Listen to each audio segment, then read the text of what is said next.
नमस्कार, current news में आपका स्वागत है। मैं हूं खुशहाल। इस खास सेगमेंट में हम उन खबरों की चर्चा करेंगे जो आपकी परीक्षा के लिहाज से बेहद जरूरी साबित हो सकती हैं। बीते सप्ताह की वो बड़ी खबरें जिनके इर्द गिर्द आपकी परीक्षा के सवाल बनाए जा सकते हैं। सबसे पहले हेडलाइंस पर डालते हैं नजर। ज्ञानवापी मस्जिद सर्वे को रोकने के लिए सुप्रीम कोर्ट में याचिका दाखिल। उपासना स्थल अधिनियम 1991 का दिया हवाला। धार्मिक स्थलों की यथास्थिति को बनाए रखने का प्रावधान करता है कानून। वैवाहिक बलात्कार पर दिल्ली हाई कोर्ट के फैसले के खिलाफ सुप्रीम कोर्ट में याचिका दायर। आईपीसी की धारा 375 के अपवाद 2 की संवैधानिकता को मिली चुनौती। सुप्रीम कोर्ट पहले ही इस पर दे चुका है बड़ा फैसला। अप्रैल महीने की थोक मूल्य मुद्रास्फीति रिपोर्ट हुई जारी। उच्च स्तर पर है थोक महंगाई की दर। आगामी बैठक में आरबीआई अपने मौद्रिक दरों में कर सकता है बदलाव। भारत के बारे में प्रदूषण और स्वास्थ्य से जुड़ी चौंकाने वाली रिपोर्ट आई सामने। सिर्फ 2019 में 16 लाख मौतों का दावा। रिपोर्ट ने वायु प्रदूषण को बताया जिम्मेदार। और भारत में लोहे के प्रयोग के इतिहास को लेकर नया दावा। 2000 की बजाय 4200 साल पुराना बताया। तमिलनाडु में हुई पुरातात्विक खोज से सामने आई जानकारी।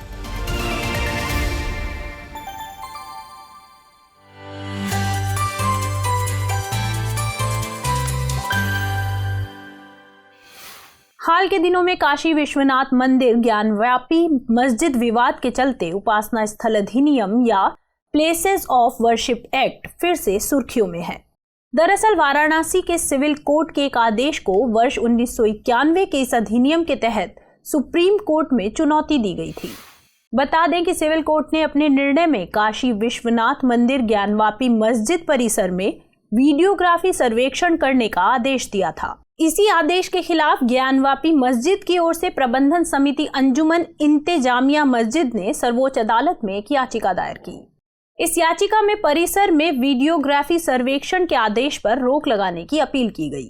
प्रबंधन समिति का तर्क है कि इस परिसर का वीडियोग्राफी सर्वेक्षण उपासना स्थल विशेष प्रावधान अधिनियम 1991 के प्रावधानों का उल्लंघन करता है।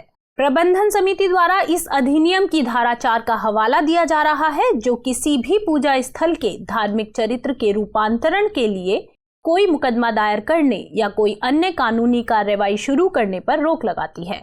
आपको बता दें कि उपासना स्थल अधिनियम को बाबरी मस्जिद विध्वंस से 1 वर्ष पहले 1991 में पारित किया गया था। यह कानून कहता है कि पूजा स्थलों की जो स्थिति 15 अगस्त 1947 को थी वही बनी रहेगी।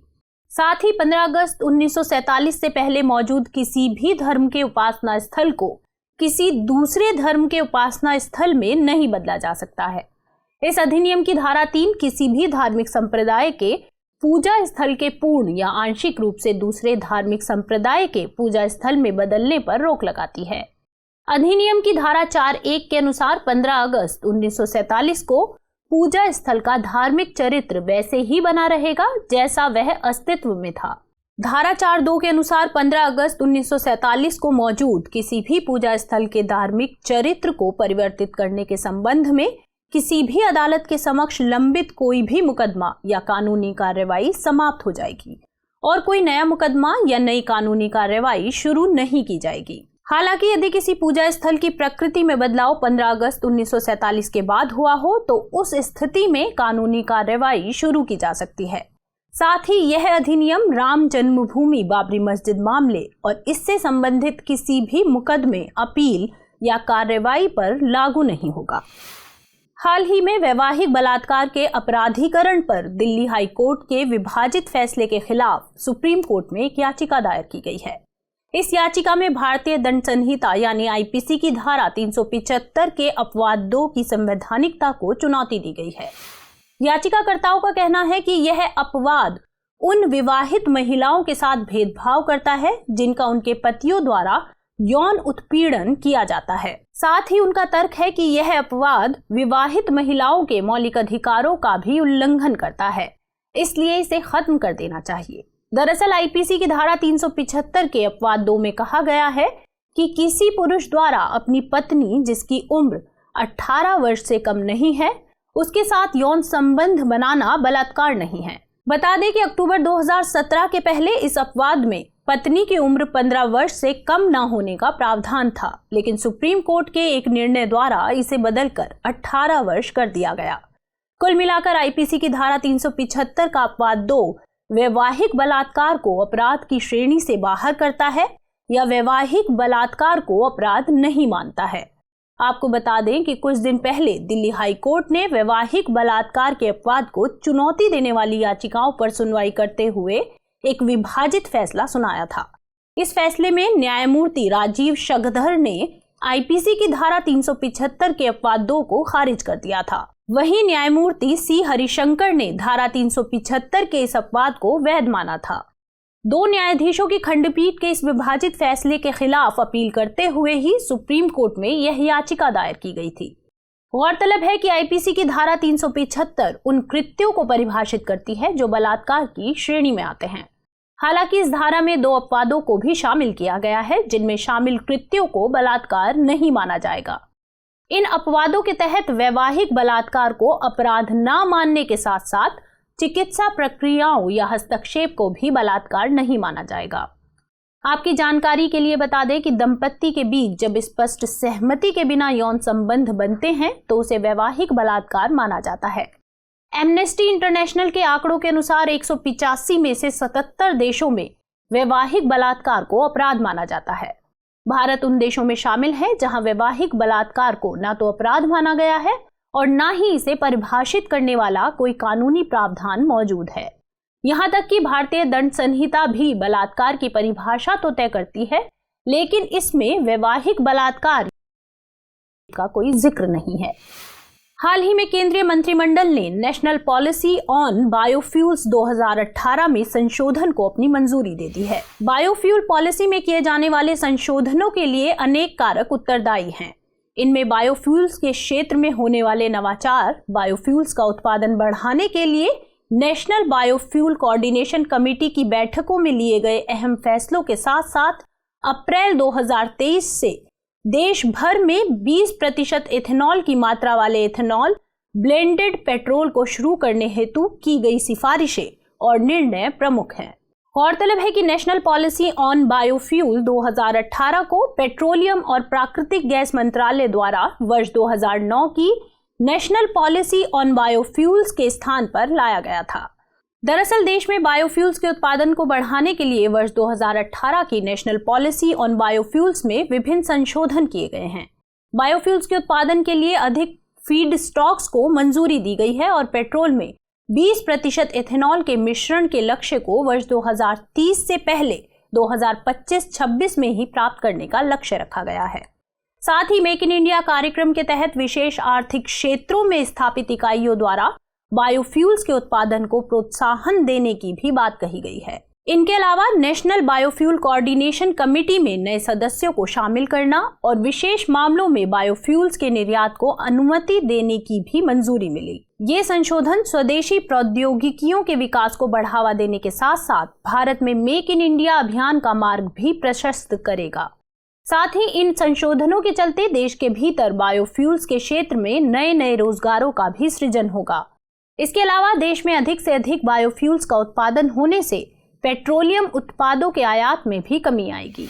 हाल ही में SCO रैट्स यानी शंघाई सहयोग संगठन के क्षेत्रीय आतंकवाद विरोधी संरचना की बैठक नई दिल्ली में आयोजित की गई।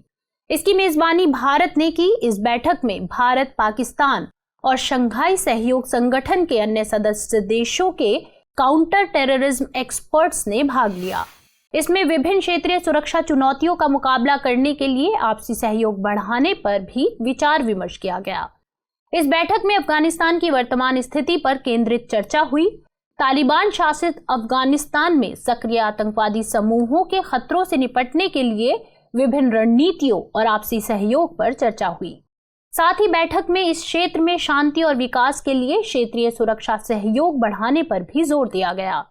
आपको बता दें कि भारत ने अफगानिस्तान में तालिबान शासन को मान्यता नहीं दी है और काबुल में समावेशी सरकार के गठन पर जोर देता रहा है। गौरतलब है कि SCO रैट्स शंघाई सहयोग संगठन का एक स्थायी निकाय है और इसका मुख्यालय उज्बेकिस्तान की राजधानी ताशकंद में स्थित है। रैट्स के निर्माण के लिए समझौते पर दस्तखत वर्ष 2002 में सेंट पीटर्सबर्ग में हुई एससीओ की बैठक के दौरान किए गए थे। इसका उद्देश्य आतंकवाद, उग्रवाद और अलगाववाद के खिलाफ लड़ाई में एससीओ के सदस्य देशों के बीच समन्वय और बातचीत की सुविधा प्रदान करना है। साथ ही यह मंच आतंकवाद से जुड़े अंतर्राष्ट्रीय अपराधों से एससीओ के सदस्य देशों की सुरक्षा सुनिश्चित करने के लिए एक तंत्र प्रदान करता है। गौरतलब है कि भारत ने पिछले साल 28 अक्टूबर को 1 वर्ष की अवधि के लिए एससीओ रैट्स परिषद की अध्यक्षता ग्रहण की थी। बीते दिनों सरकार ने अप्रैल महीने की WPI रिपोर्ट प्रकाशित की। इस रिपोर्ट की माने तो अप्रैल में थोक मूल्य मुद्रास्फीति की दर 15.1% के साथ लगातार उच्च स्तर पर रही। गौरतलब है कि पिछले साल इसी महीने में थोक मूल्य मुद्रास्फीति लगभग 10% थी। पुराने आंकड़ों पर नजर डालें तो पिछले लगभग 13 महीनों से थोक मूल्य मुद्रास्फीति की दर दोहरे अंकों में बनी हुई है। इसके अलावा NSO ने भी खुदरा महंगाई को अप्रैल में 7.79% के साथ उच्च स्तर पर बताया है। सरकार द्वारा प्रकाशित इस रिपोर्ट ने भारी गर्मी को बढ़ती मुद्रास्फीति का कारण बताया है। इसमें कहा गया है कि गर्मी के कारण जल्द खराब होने वाली वस्तुओं जैसे फल, सब्जी, दूध आदि की आपूर्ति कम होने से इनकी कीमतों में तेजी आई है। इसका सीधा असर प्राथमिक खाद्य मुद्रास्फीति पर पड़ा है। अगर कोर WPI मुद्रास्फीति की बात करें तो यह अप्रैल में 4 महीने के उच्च स्तर लगभग 11% रही है। असल में कोर मुद्रास्फीति खाद्य और ऊर्जा को छोड़कर वस्तुओं की कीमतों में होने वाले बदलावों को प्रदर्शित करती है। कुछ आर्थिक विश्लेषकों का कहना है कि RBI इन परिस्थितियों के मद्देनजर अपने रेपो दर में वृद्धि कर सकती है। आपको बता दें कि बीते दिनों RBI ने मौद्रिक नीति समिति की एक अनिर्धारित बैठक में रेपो दर को बढ़ाकर 4.40% जबकि CRR को बढ़ाकर 4.50% कर दिया। गौरतलब है कि RBI द्वारा रेपो दर, CRR यानी कैश रिजर्व रेशियो आदि के माध्यम से मुद्रास्फीति को नियंत्रित किया जाता है। WPI एवं CPI मुद्रास्फीति को मापने का तरीका है। WPI यानी होलसेल प्राइस इंडेक्स के अंतर्गत थोक वस्तुओं के मूल्यों में होने वाले परिवर्तन को सूचकांक के रूप में प्रदर्शित किया जाता है। वहीं CPI यानी कंज्यूमर प्राइस इंडेक्स में वस्तुओं एवं सेवाओं के खुदरा मूल्यों में होने वाले परिवर्तन को सूचकांक के रूप में प्रदर्शित किया जाता है। गौरतलब है कि WPI में जहां केवल वस्तुओं को शामिल किया जाता है, वहीं CPI में वस्तुओं एवं सेवाओं दोनों को शामिल किया जाता है। WPI के आंकड़ों का प्रकाशन वाणिज्य और उद्योग मंत्रालय के तहत आने वाले आर्थिक सलाहकार कार्यालय करता है, जबकि CPI के आंकड़ों का प्रकाशन सांख्यिकी और कार्यक्रम कार्यान्वयन मंत्रालय के तहत राष्ट्रीय सांख्यिकी कार्यालय द्वारा किया जाता है।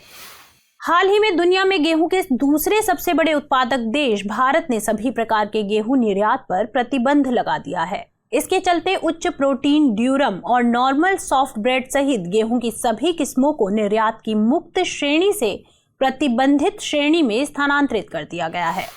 हालांकि 13 मई के बाद से केवल 2 अपवादों के साथ ही गेहूं का निर्यात किया जा सकेगा। एक अपवाद यह है कि जब अन्य देशों की सरकारें अपने देश की खाद्य सुरक्षा जरूरतों को पूरा करने के लिए भारत से अनुरोध करें और उनके अनुरोध को भारत सरकार की मंजूरी मिल जाए।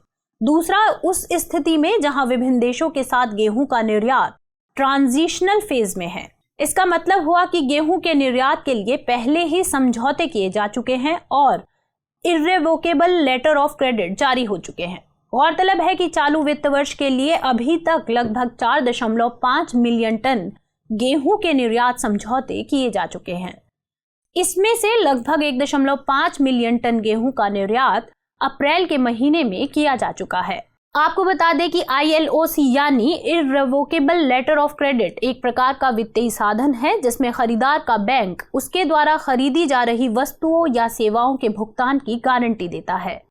दरअसल ILOC विक्रेता को यह गारंटी देता है कि उसे निश्चित समय पर उसके द्वारा बेची गई वस्तुओं के बदले एक निर्धारित राशि प्राप्त होगी।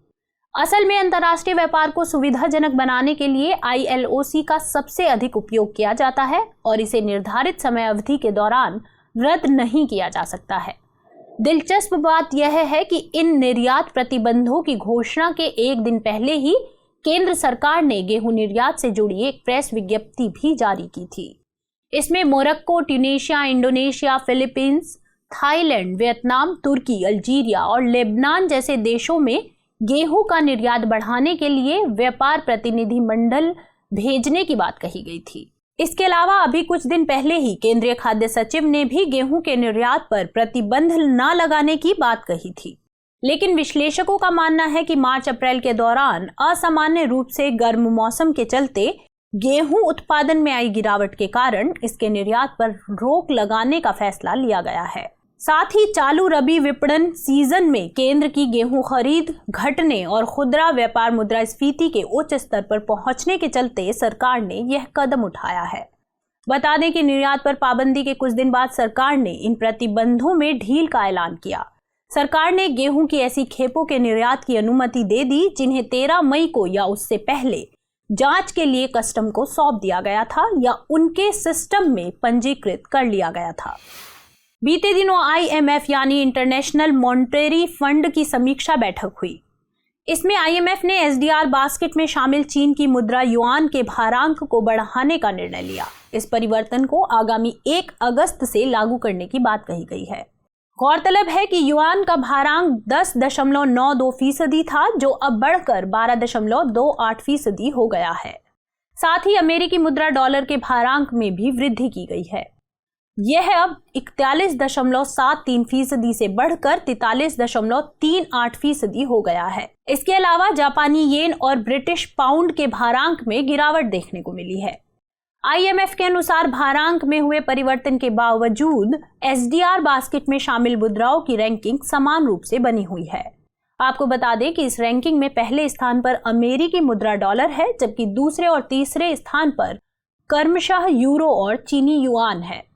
गौरतलब है कि SDR यानी स्पेशल ड्रॉइंग राइट्स IMF द्वारा सर्जित एक पत्र मुद्रा है, जो सदस्य देशों के बीच बिना किसी भौतिक हस्तांतरण के परस्पर भुगतान के लिए स्वीकार की जाती है। SDR को अंतर्राष्ट्रीय तरलता की समस्या को दूर करने के मकसद से IMF द्वारा साल 1969 में शुरू किया गया था। वहीं SDR के मूल्य निर्धारण का बास्केट सिस्टम साल 1974 में प्रारंभ किया गया। वर्तमान में इसके बास्केट में 5 मुद्राएं शामिल हैं, जिनके आधार पर SDR के मूल्य का निर्धारण किया जाता है। ये हैं अमेरिकी डॉलर, यूरो, चीनी युआन, जापानी येन और पाउंड। गौरतलब है कि साल 2016 के पहले SDR के मूल्य का निर्धारण 4 मुद्राओं के आधार पर होता था।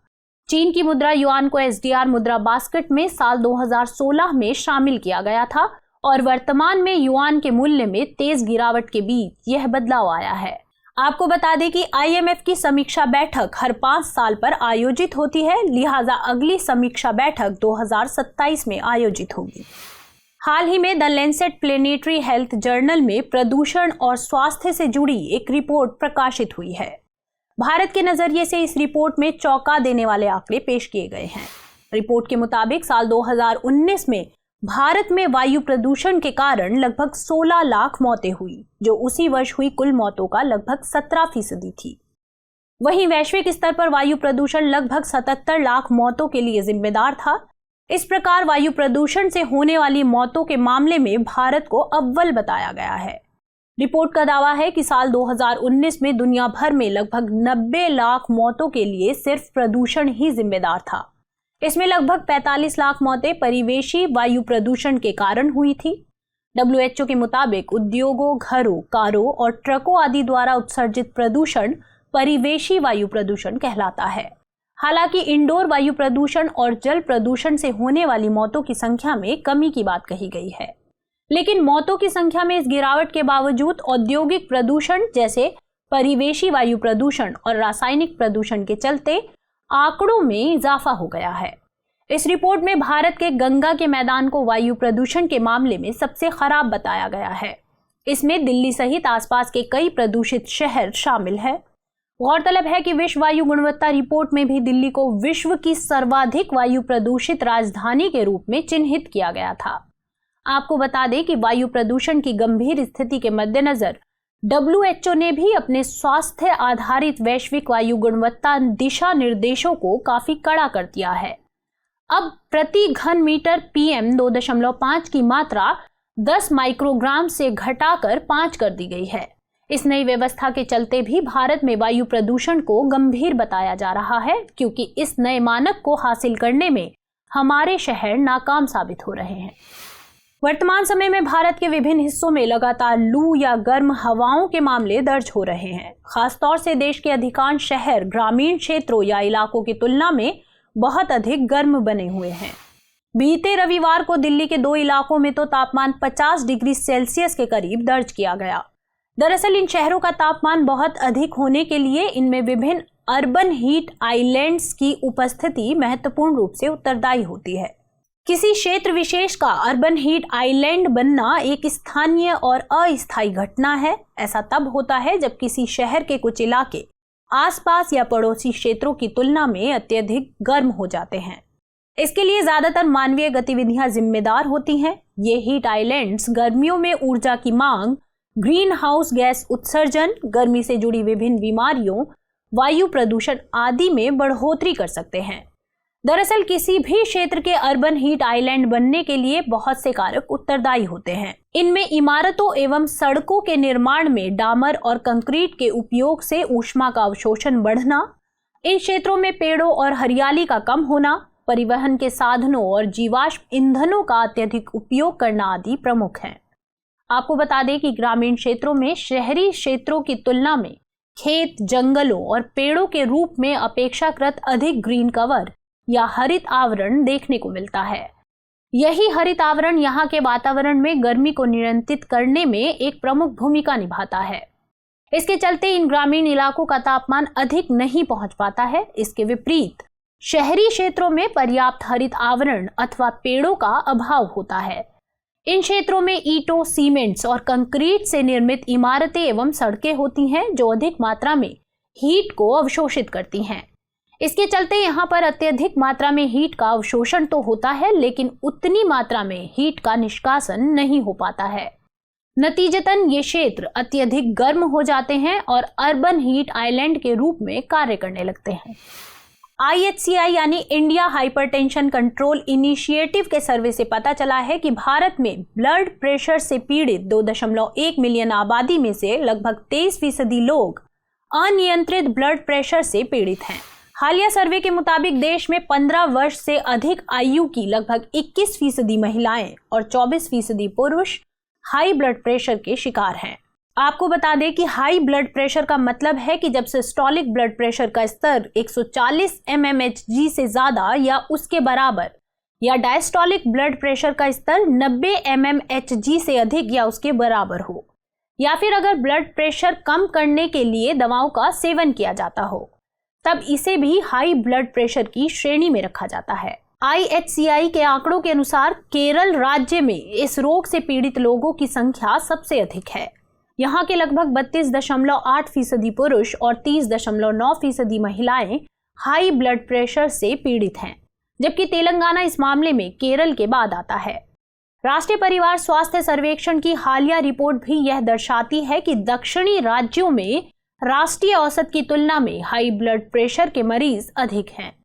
इसके अलावा 40 से 49 आयु वर्ग में देश की लगभग 1/4 महिलाओं और पुरुषों में हाई ब्लड प्रेशर की समस्या देखी गई है। दरअसल भारत सरकार हाई ब्लड प्रेशर को एक गंभीर स्वास्थ्य समस्या मानती है। इसीलिए IHCI परियोजना को केंद्रीय स्वास्थ्य मंत्रालय ने भारतीय चिकित्सा अनुसंधान परिषद, विभिन्न राज्य सरकारों और WHO इंडिया की मदद से वर्ष 2017 में शुरू किया था। बता दें कि इस परियोजना का मकसद हाई ब्लड प्रेशर की निगरानी और उपचार करना है।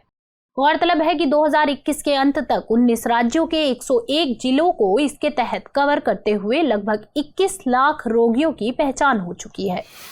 बीते हफ्ते तमिलनाडु से पुरातात्विक खोज से जुड़ी एक अहम खबर सामने आई है। इसमें इस बात की पुष्टि की गई है कि भारत में लोहे के प्रयोग का इतिहास लगभग 4200 साल पुराना है।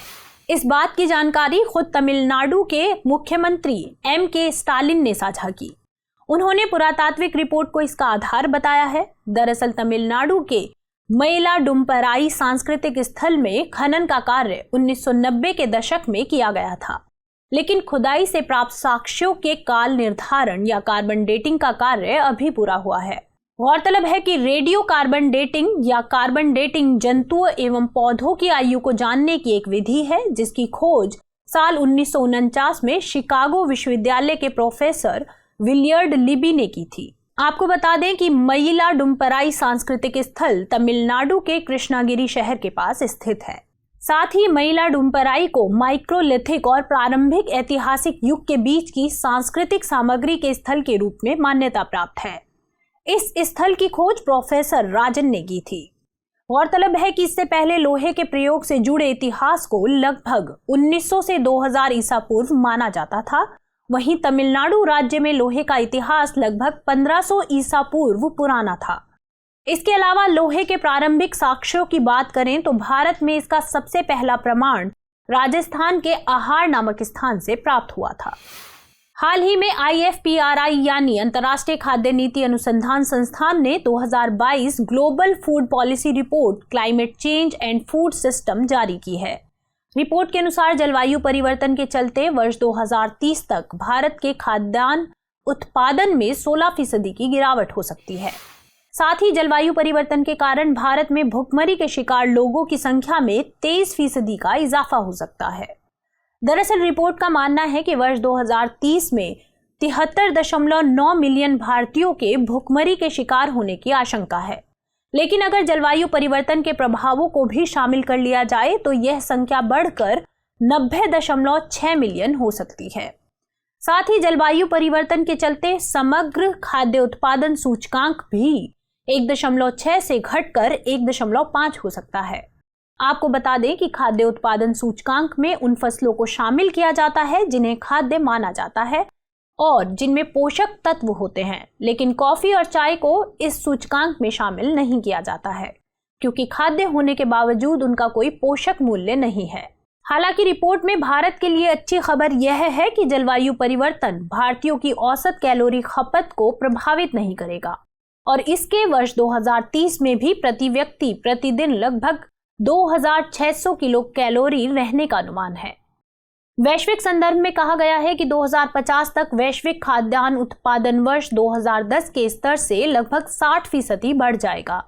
रिपोर्ट के अनुसार विकासशील देशों, विशेष रूप से अफ्रीका में खाद्यान्न उत्पादन और इसकी मांग अधिक तेजी से बढ़ने का अनुमान है। रिपोर्ट से यह भी पता चलता है कि निम्न आय वाले देशों के लोग भी अधिक फलों, सब्जियों, प्रसंस्कृत खाद्य पदार्थों, पशु स्रोत आधारित खाद्य पदार्थों आदि को अपने आहार में शामिल कर रहे हैं।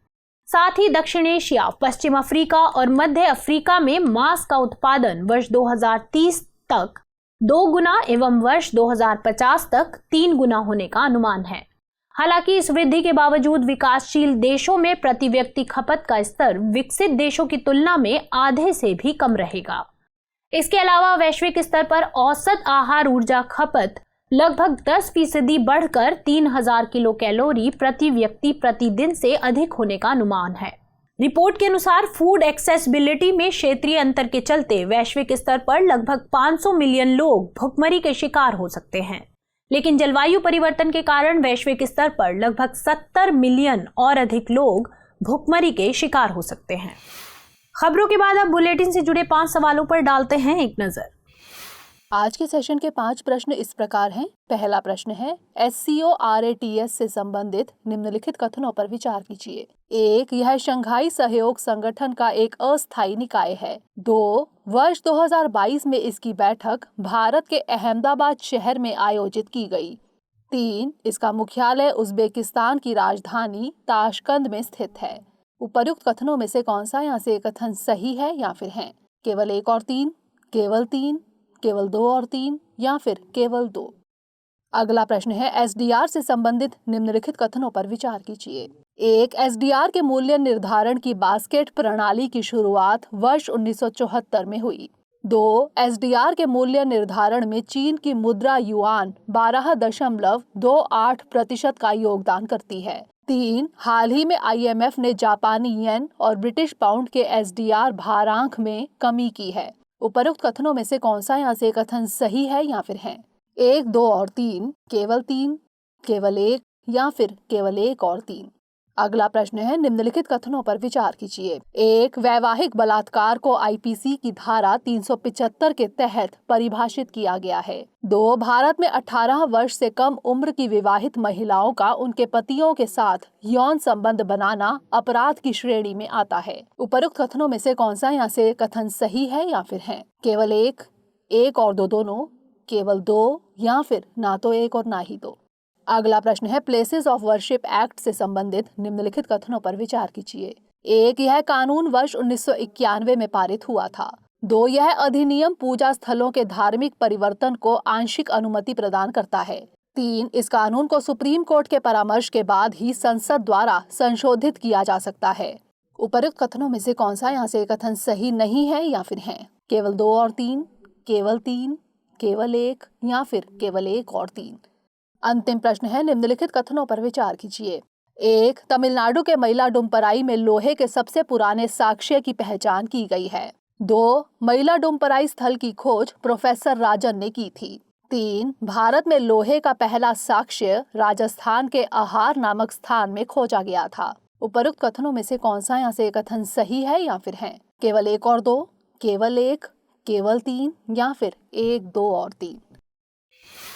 तो फिलहाल इस बुलेटिन में इतना ही। खबरों को विस्तार से पढ़ने के लिए विजिट करें www.drishtiias.com पर।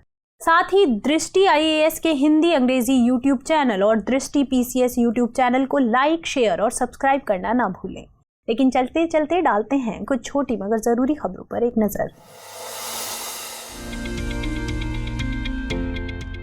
हाल ही में प्रधानमंत्री मोदी नेपाल यात्रा पर गए थे। उन्होंने लुम्बिनी में कहा कि उनका जन्म स्थान गुजरात का वडनगर सदियों पहले बौद्ध शिक्षा का एक बड़ा केंद्र था। आज भी वहां पर प्राचीन अवशेष निकल रहे हैं और इसे विरासत स्थल बनाने के लिए संस्कृति मंत्रालय प्रयास कर रही है। 2014 में भारतीय पुरातत्व सर्वेक्षण के संयुक्त प्रयासों से बौद्ध अवशेष और लगभग 20,000 कलाकृतियां मिली हैं, जिनमें से कुछ दूसरी शताब्दी की हैं। आपको बता दें कि वडनगर का उल्लेख पुराणों में और यहाँ तक कि महान चीनी यात्री ह्वेनसांग के यात्रा वृतांत में भी एक समृद्ध शहर के रूप में मिलता है। सुप्रीम कोर्ट ने मध्य प्रदेश में स्थानीय निकाय चुनावों में OBC आरक्षण लागू करने की अनुमति दे दी है। न्यायमूर्ति AM खानविलकर ने अदालत के 10 मई के आदेश को संशोधित करते हुए यह निर्णय दिया। कोर्ट ने कहा कि आरक्षण OBC, SC या ST को मिलाकर 50% से ज्यादा नहीं दिया जाएगा। आरक्षण 2022 के परिसीमन के आधार पर लागू होगा। बीते दिनों संयुक्त राष्ट्र महासभा द्वारा पहले अंतर्राष्ट्रीय प्रवासन समीक्षा फोरम की बैठक न्यूयॉर्क में आयोजित की गई। इस समीक्षा बैठक में भारत सहित कई देशों और संगठनों ने भी हिस्सा लिया।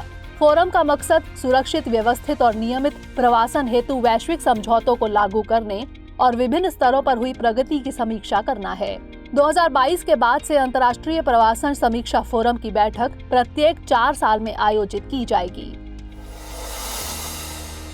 हाल ही में विश्व आर्थिक मंच ने प्रभावी ऊर्जा संक्रमण 2022 रिपोर्ट जारी की। यह रिपोर्ट एनर्जी ट्रांजिशन रुझानों पर आधारित है। इस रिपोर्ट में बदलती परिस्थितियों में ऊर्जा की बढ़ती मांग एवं इसकी आपूर्ति पर चिंता व्यक्त की गई है। साथ ही रिपोर्ट में अनुकूलित ऊर्जा संक्रमण सुनिश्चित करने के लिए सार्वजनिक और निजी दोनों क्षेत्रों को कार्रवाई करने का सुझाव दिया गया है।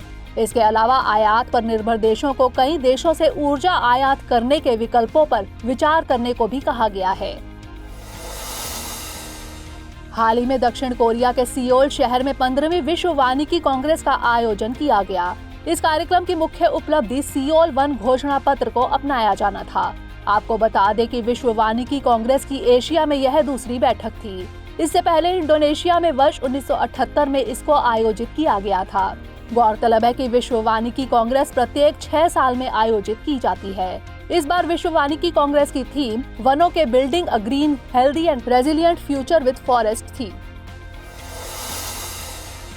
भारत और फ्रांस की नौसेनाओं द्वारा पिछले सप्ताह अपनी दूसरी संयुक्त गश्त का आयोजन किया गया। इसका आयोजन दक्षिण पश्चिमी हिंद महासागर में अवस्थित फ्रांसीसी द्वीप ला रीयूनियन में किया गया।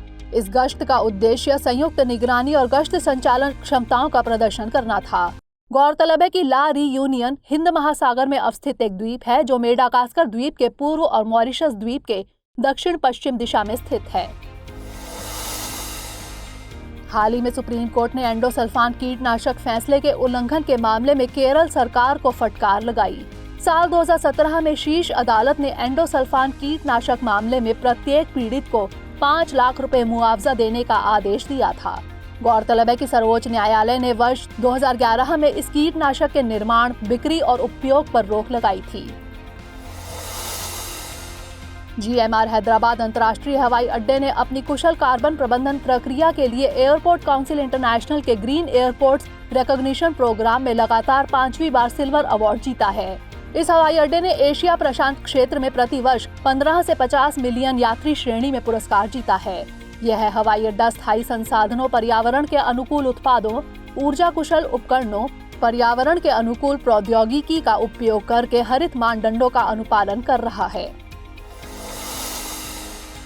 बीते दिनों स्टेबल कॉइन टेरा USD और उसकी सहयोगी मुद्रा लूना के मूल्य में भारी गिरावट दर्ज की गई, जिसके चलते क्रिप्टो करेंसी बाजार में डर का माहौल बना हुआ है।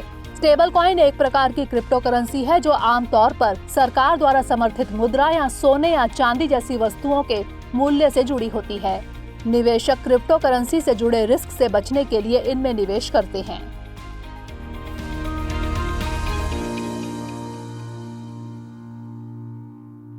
हमारी टीम कोशिश करती है कि आपको दी गई खबरों में एक भी गलती ना हो, लेकिन यदि किसी सोर्स या ह्यूमन एरर की वजह से ऐसी गलती हो जाती है तो इस वीडियो के कमेंट बॉक्स में उस गलती को सुधार कर पिन कर दिया जाता है और यह आपको कमेंट बॉक्स में सबसे ऊपर दिखाई देता है।